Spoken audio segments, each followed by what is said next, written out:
Welcome to the One Great Hour of Sharing podcast, brought to you by Encore. Today, we're talking about the ministry of relief and hope that Encore is bringing around the world and how your church can get involved. Thanks for joining us as we get ready for One Great Hour of Sharing on the fourth Sunday of Lent.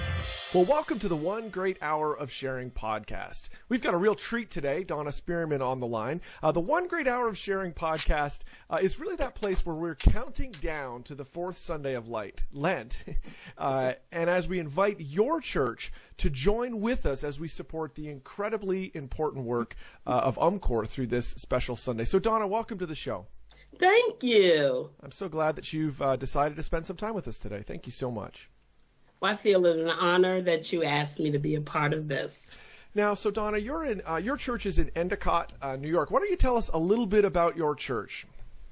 Oh, well, it's a wonderful church. I think it started out as a smaller church, one building, and as time went by, they had more and more onto it. In fact, they actually moved the actual first building to a different corner. And we just celebrated the 175th anniversary of Central United Methodist Church. Wow, very cool. Yes. Well, my husband and I have been members there for approximately 37 years. We moved into the area, and actually my husband was with a different religion, and I was always United Methodist. Well, essentially, I was Methodist Episcopal until the church is united and then United Methodist. And so he visited Central with me, and he really liked it, so we joined that church. And when we initially joined it, we agreed that we only wanted to be pew members. We didn't want to do a thing. And we didn't want to be be with a church who was constantly asking for money. And, well, that lasted about 6 or 8 months. We started to get involved. It is a wonderful church. And one of the things that we love most about it is that it has such a phenomenal social conscience with cool. Our community, with the United States, and then with the world at large. So that is good for us. And it's a type of church that you can be as involved as you want to, or not involved and just be there. But it's hard to just sit there when you see the suffering all around you in our world, in our nation, and in our city and not be a part of it. So that's what's good about Central. Wonderful social life. Absolutely. So you just got plugged in, even though you didn't want to. No, we didn't want to. We both were, beginning our careers and worked. And the last thing we wanted was meetings and to be forced in some type of social setting. But that soon passed. Nice. Well, how does your church celebrate One Great Hour of Sharing? Oh, we love One Great Hour Sharing at Central. First, we start in the summer with trying to plan what special offerings we're going to lift. And we always put One Great Hour Sharing in it. And that is passed by the church council. So as we're approaching the time of the year, we order through the missions council, we order envelopes for the special offering. And we put something in our newsletter the month before.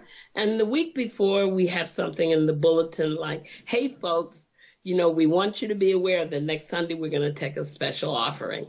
And we have what we call a minute speaker. And they've had me to do it. So anyone that knows me, it's not a minute. But I try really to tailor it to 3 minutes. And we tell the church a little bit about One Great Hour Sharing and Encore and how their money is used. And that's a way that everyone can participate. If you can't do hands-on with making medical kits or school supply kits or going on a mission trip, everyone can participate with getting some money. And we can also point out that there are other national organizations who do attend to the same disasters that we are, but there are administrative costs involved in that. 100% of the donation our parishioners give goes to One Great Hour Sharing. Now, when you've talked with people over the years, obviously you've been a booster for it for One Great Hour of Sharing and UMCOR, specifically. How have you explained to them, how does One Great Hour of Sharing kind of work to empower UMCOR, to fulfill the church's call, to help those greatest in need? Let's kind of pull that apart a little bit more. Explain that. Well, I sort of think of UMCOR as the engine that drives the whole program, and that's just the colloquialism for me. And they're the people who can tell us what is happening and what type of things that we want to be a good Samaritan for. And I try to remind them that when Christ had that story about a good Samaritan, it wasn't ethnically bound. It wasn't national bound. It's for a person in need. And that is the way that we can share God's love. Few of us can actually go on a mission trip, but we do have people in our church who have been on mission trips, some people associated with our church. They've been to Haiti, they've been to Africa. So, we try to incorporate those people to tell what kinds of things that they do. And, we use the colloquialism, if you give a man a fish, he eats for a day. If you teach him how to fish, he eats for a lifetime. And that's the type of thing we do. We tell them about the number of agricultural things that we do when we're in a setting. And with the seeds, we tell them about teaching about cleanliness, about water, and about food. So it's more than just going there and building a school or building a building.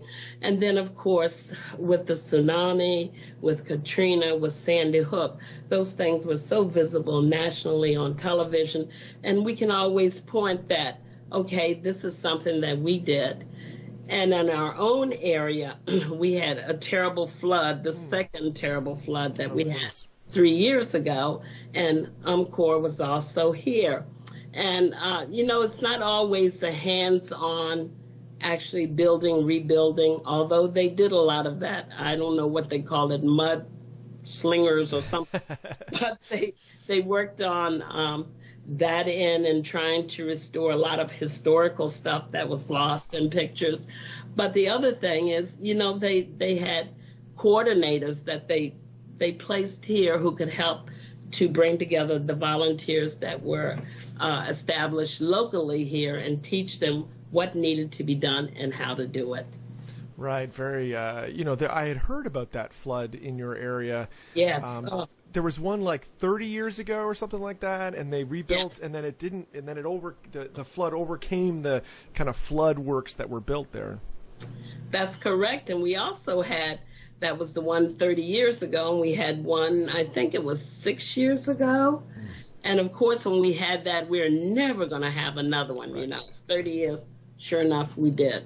Oh, wow. And it was rather frightening. I mean, because our church, Central United Methodist Church, was a church that was a shelter. So the first evening that, the cots were there and the people were cooking and we were a shelter, guess what happened? The church started to flood. Oh, my goodness. Basically. So we had to move all of those people out. Oh, wow. Wow, so that must be amazing for you to kind of see both ends of this. You've kind of been a booster for UMCOR and for One Great Hour Sharing, but then also be able to receive some support as well from from UMCOR. That's got to be an amazing experience. It is, and part of what we consider our responsibility is to make our church community, our church family, aware of that, because there's this nebulous thing, that we're giving money to. Right. And we seem to always think that it's going to be abroad, but it was used here also. Right. It's very empowering. Now, what would you say to a church leader? There's church leaders that are tuned in today that are still kind of sitting on the fence. They're like, I don't know. We got a really busy time leading up to Easter this year. What would you say to them to encourage them to participate and become a part of One Great Hour of Sharing? Well, the first thing I would encourage them to do is just look on the website. I would like for them to be in touch with their missions committee if they have one. And the missions committee council puts out a magazine that is wonderful, that always has stories about what UMCOR is doing. And read some of those, look at the pictures. And if they just I don't know, ask even neighboring churches. Anyone can tell you of someone who's been to Zimbabwe, who's been to Kenya, who's been to Haiti, you know, and of course about the tsunami. So, I mean, if you hear those kinds of things, hey, folks, it's a once-a-year offering. No one knows what you give. Even if you give $1, that's $1 more than we had. And I cannot imagine being during that time of Easter and Eastertide of not wanting to contribute toward this. Absolutely. Yeah. Well, Donna, I really appreciate you being on the show today. Is there anything else you'd like to say before we close up? Just that I'm just amazed at the things that we do in maternal health in some of these countries who, you know, have not for a long time had anything established about giving birth. And a lot of mothers have been lost in childbirth. And through UMCOR, we've made some strides in that area. Absolutely. And that's something that's dear to my heart. Absolutely. Well, thanks so much, Donna. Have a great day, and thanks for being a part of the show today. Thank you for asking me, and you have a wonderful weekend. Thank you. Thank you for joining us for the One Great Hour of Sharing podcast. We want your church to join us for this special Sunday that supports the vital work of UMCOR. Drop by umcor.org for more information on how to get involved.